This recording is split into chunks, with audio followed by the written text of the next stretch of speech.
අහලා තියෙනවද මහා රෑට පාරක් දෙවනත් කරගෙන යන අමු යක්ෂයෙක්ගේ සද්දයක්. පෙට්‍රල් වලින් නෙවෙයි කොල්ලන්ගේ ඇඟේ දුවන ලී වලින් පණ ගැන්වෙන වීදි රේස් කලාව තනි අතින් හොල්ලපු රෝද දෙකේ මෘගයා. කවදා හරි දවසක නීත්‍යානුකූලවම අපේ මහා පාරකට බස්සන්න හීන දකින යකඩ හීනේ වෙනුවෙන් අද ඔටෝමාස්ටර් අපි කතා කරන්නේ හයිපර්නේකඩ් කලාවේ නොමරෙන රජු Yamaha MT7. මේ බයික් එකේ තියෙන ඇත්තම පිස්සුව මොකද්ද දන්නවද? ඒ තමයි මේකේ හදවත.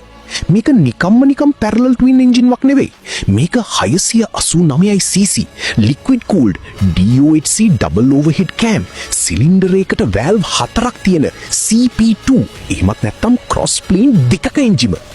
ජපාන් ඉංජිනේරුවෝ මේකට දුන්නා 270 degree crankshaft තාක්ෂණයක්. ඒ කියන්නේ සාමාන්‍ය බයික් එකක් වගේ එක දිගට පිපිරුම් වෙන්නේ නැහැ. අංශක 270න් සහ 450න් වෙන මේ අසමාන පිපිරුම් රටාව uneven firing order නිසා තමයි අර V-twin එන්ජින් එක වගේ ඇඟේ හිරිගඩු පිපෙන ගොරහෙඩි සද්දයක් මේකෙන් ඉන්නේ.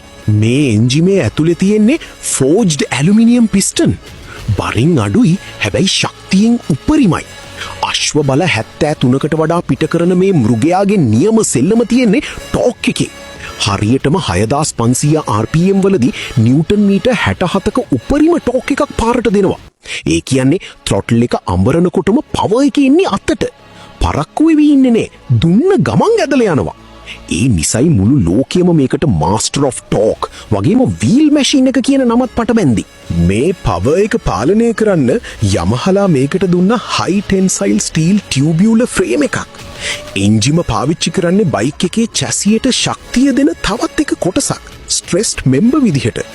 තෙල් වතුර ඔක්කොම පිරෙව්වට පස්සෙත් මේකේ සම්පූර්ණ බර කිලෝග්‍රෑම් එක 184ක් විතරයි. power to weight අනුපාතය උපරිම තැනක තියෙන නිසා පාරේ වංගු කපන්නේ හරියට පිහියකින් බටර් කපනවා වගේ.